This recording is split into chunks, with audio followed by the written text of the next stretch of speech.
ഇത് കണ്ട അടുത്ത പരിപാടി എന്താണെന്ന് വെച്ച് കഴിഞ്ഞാൽ പാർട്ട് ടൈം ഓടുന്ന ഒരാൾക്ക് ഫുൾ ടൈം ഓടുന്ന ഒരാൾക്ക് പാർട്ട് ടൈമിലോട്ട് ഷിഫ്റ്റ് ചെയ്യണം. പാർട്ട് ടൈമിലോട്ട് ഷിഫ്റ്റ് ചെയ്യണമെങ്കിൽ നമ്മൾ ടിക്കറ്റ് റൈസ് ചെയ്ത് കഴിഞ്ഞാൽ ഒരാഴ്ചക്കകത്ത് നെക്സ്റ്റ് വീക്ക് നമ്മൾ പാർട്ട് ടൈമിലോട്ട് ഷിഫ്റ്റ് ചെയ്ത് വിടും. പക്ഷെ തിരിച്ച് ഫുൾ ടൈമിലാക്കാൻ സമ്മതിക്കൂല. എത്ര ടിക്കറ്റ് റൈസ് ചെയ്താലും ആക്കത്തില്ല.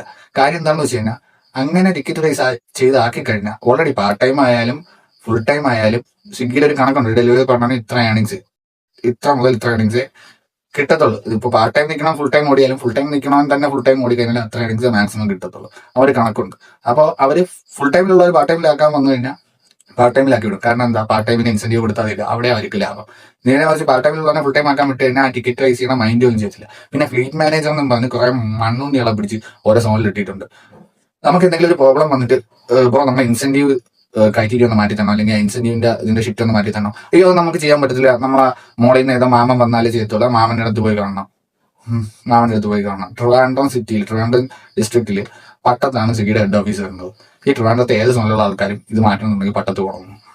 പിന്നെ ഇവൻ എന്തിനാണ് അവിടെ ഫ്ലീറ്റ് മാനേജർ എന്ന് പറഞ്ഞിരിക്കുന്ന ഒരു ഉപയോഗം ഇല്ലാത്തവരുത്ത് നമ്മളെ കൊണ്ട് ചെയ്യാൻ പറ്റത്തില്ല. ഒരു ലോങ് ഡിസ്റ്റൻസ് ഓർഡറിന് പോയി കണ്ട് റിട്ടേൺ കിട്ടിയില്ല, അവനെ വിളിച്ചെങ്കിൽ അയ്യോ അത് നമുക്ക് ചെയ്യാൻ പറ്റത്തില്ല.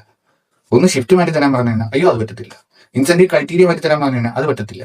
സോൺ മാറ്റി തരാൻ പറഞ്ഞാൽ അതിനും പറ്റത്തില്ല. ആഡാക്കി തരാൻ പറഞ്ഞാൽ അതിനും പറ്റത്തില്ല. അവൻ ഒന്നിനും പറ്റത്തില്ല. അവൻ ഫ്ലീറ്റ് മാനേജറാണ്, അവനൊരു തേങ്ങയ്ക്കും പറ്റത്തില്ല. പിന്നെ എന്തിനാണോ അതിനകത്ത് ഒന്നെങ്കിൽ അത് ഫ്ലീറ്റ് മാനേജർ എന്ന് പറഞ്ഞിരിക്കും. ഇടയ്ക്ക് വിളിക്കും, മറ്റേ ക്രിസ്മസ് ന്യൂ ഇയർ ടൈമിൽ ആളില്ലാതെ വരുന്ന സമയത്ത് ഓർഡർ വന്ന് വരുമ്പോൾ വിളിക്കും, ഹലോ ബ്രോ ഇന്ന് ഇത്ര ഇൻസെന്റീവ് ഇട്ടിട്ടുണ്ട്, ഹലോ ബ്രോ ഇത്ര രൂപ ഇൻസെന്റീവ് ഇട്ടിട്ടുണ്ട്, നിങ്ങൾ ഇന്ന് ഇറങ്ങണേ, കാരണം ഇന്ന് ഇറങ്ങി കഴിഞ്ഞാൽ നിങ്ങൾക്ക് 1500, 2000, 3000 രൂപ ഒന്ന് മറിച്ച് തരാം നമ്മൾ. ഇങ്ങനെ വരും. ഡെലിവറി ബോയ്സിനെ അല്ലെങ്കിൽ ഡെലിവറി പാർട്ട്നേഴ്സിനെ വേണ്ട ഒരു ഉപയോഗമുള്ള ഒരു കാര്യം ചെയ്യുക ഈ ഫ്ലീറ്റ് മാനേജറെ മണ്ണുള്ളിലെ കൊണ്ട് ഇതുവരെ പറ്റില്ല. അവന്മാരത് ചെയ്യത്തുമില്ല.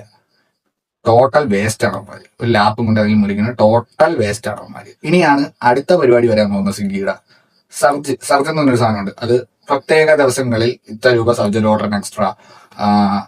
ഇപ്പൊ ഞായറാഴ്ച ഞാൻ ഓടുന്ന സോൺ ആറ്റിങ്ങൾ സോണിൽ വരുന്ന സർജ് എന്ന് വെച്ച് കഴിഞ്ഞാൽ ഞായറാഴ്ച 10 രൂപയാണ്. പണ്ട് 15 രൂപയായിരുന്നു. അത് കുറച്ച് കഴക്കൂട്ട സോണിൽ 20 രൂപയായിരുന്നു. കഴക്കൂട്ടത്തിൽ ഇപ്പൊ 12 15 ആക്കി. 10 ആയിരുന്ന ആറ്റിങ്ങൾ സോണിന്റെ സർജ് കുറച്ച് 15 ആയിരുന്ന ആറ്റിങ്ങൾ സോണിന്റെ സർജ് കുറച്ച് 10 രൂപയാക്കി. ഈ സർജിൽ തന്നെ മൾട്ടി ഓർഡർ എന്ന് പറഞ്ഞൊരു പരിപാടിയുണ്ട്. അതായത് ഏകദേശം സെയിം ലൊക്കേഷൻ വരുന്ന സ്ഥലത്തോട്ടാണ് 2 ഓർഡർ വരുന്നുണ്ടെങ്കിൽ ആ 2 ഓർഡറും ഒരൊറ്റ ഡെലിവറി പാർട്ട്ണറിനെ അസൈൻ ചെയ്ത് കൊടുക്കും. അപ്പൊ ആ ടൈമിൽ ഒരു ഓർഡർ 25 ആയിരിക്കും മിനിമം വരുന്നത്. സർജും കൂടെ ചേരുമ്പോൾ 10 രൂപ സർജും കൂടെ ചേർത്ത് ഒരു ഓർഡറിന് 35 സർജ് വരും. അപ്പം മൾട്ടി ആയിട്ട് ഒരു ഓർഡർ കൂടെ അടിക്കുമ്പോൾ എക്സ്ട്രാ 25 പകരം 15 രൂപയാണ് സാധാരണ ആഡ് ആക്കുന്നത്. അപ്പൊ ഈ സർജ്, അതായത് 2 ഓർഡർ പ്ലസ് 15, 10 പ്ലസ് സർജ് എന്ന് പറയുമ്പോൾ 25 പ്ലസ് 35 60 രൂപയാണ് ആ 2 ഓർഡർ കൊണ്ടുവരുമ്പോൾ കിട്ടാനുള്ള. അപ്പൊ ഈ സർജുള്ള ടൈമിൽ മൾട്ടി ഓർഡർ അടിച്ചു കഴിഞ്ഞാൽ ഇവർ ചെയ്യുന്ന ഒരു പരിപാടിയുണ്ട്. എന്താണെന്ന് വെച്ച് കഴിഞ്ഞാൽ ആദ്യത്തേന് 35 രൂപ തരും, 25 പ്ലസ് 10 35. രണ്ടാമത്തേന്